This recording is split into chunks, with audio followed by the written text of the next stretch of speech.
Hi, everybody. I'm going to try to keep this short because I'm going to ask you to do something as soon as you finish watching.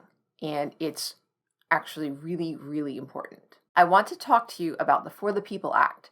This is a bill that is going to open for discussion on the floor of the Senate on the day this video goes up, Monday, June 21st, 2021. Now, they won't vote on it right away, so you have some time, but maybe not a lot. So please don't wait. I'm going to ask you to do two things. First, call your senators. Yes, on the phone if you can.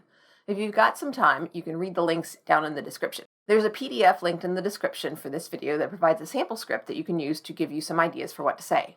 Make sure that you have your zip code handy. Cell phones allow people to call from anywhere, and so your area code may not match where you live. Mine doesn't. And if it's at all possible, find a way to personalize any script that you choose to use. English teacher mode here. Stories are more impactful than information. When you call, be not just polite, but kind to the staff member that you talk to. They're kind of like customer service workers. Even if you disagree with your legislator's position, remember that A, the person you're talking to isn't the one doing the voting, and B, yelling at somebody isn't an effective way to get them to agree with you. If it's at all possible, call daily. In your follow-up calls, you can just get right to the point that you want your legislator to support the For the People Act. The volume of calls received is critical to influencing a legislator's position. Second, send an email follow-up that includes what you said in your first call, the long version. This provides a reference point for the senator and any staff dealing with the issue. Okay, so next, I'm going to do it myself so you can kind of see how it goes. Be ready with your script to leave a message. If they're really busy, which they may be, you can choose to leave a message or you can choose to wait on hold. If you are ready and you can just leave a message, make sure that you also have a way for them to contact you. You might want your email address, your phone number, or your mailing address. Be aware of what you want to give them. Make sure you've got that zip code handy so that they know that you are a constituent for that particular legislator.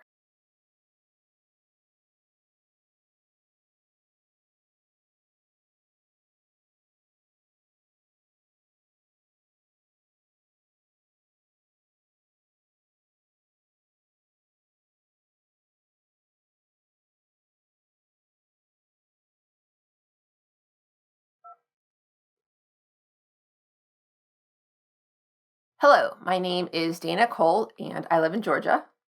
My zip code is 30741. Thank you. I'm calling because I wanted to thank Senator Ossoff for supporting Senate Bill 2093, the For the People Act of 2021.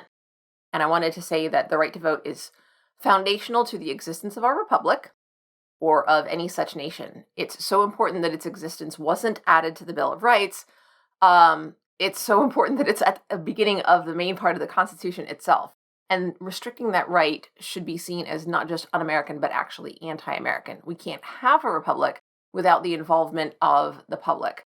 So I want to ask Senator Ossoff to talk with senators who oppose the bill, particularly Republican senators who have previously voted with Democrats on other issues.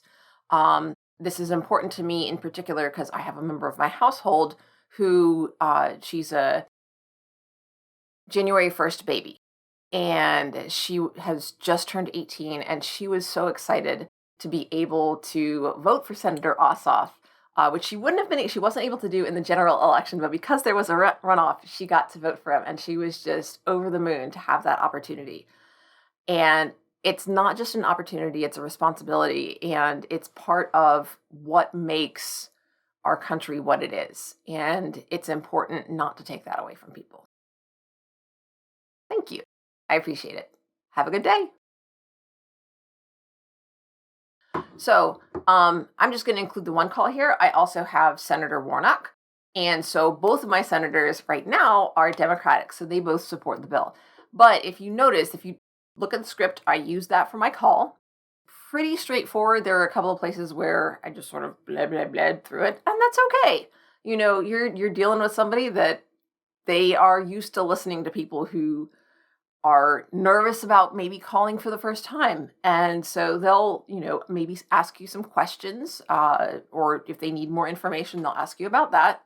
So don't worry about, saying just the right thing. As long as you get your point across and you show that it's important to you, that's what really matters. I also want to highlight that you see how I used a personal story from my own life to illustrate the point that I was making. And again, I really, really, really, as an English teacher and as somebody who is staying up to date on research about the importance of narrative, I cannot stress enough that what we're learning about the way that we communicate is that stories matter.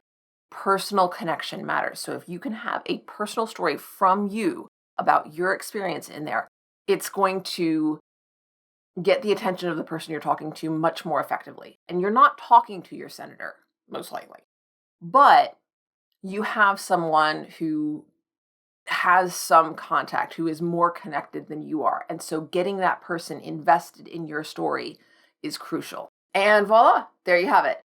I realize I may have some international viewers, so I do want to say, please don't pretend that you're somebody's constituent when you're not. But if you have friends or family in the United States, you can encourage them to call if they haven't already done so.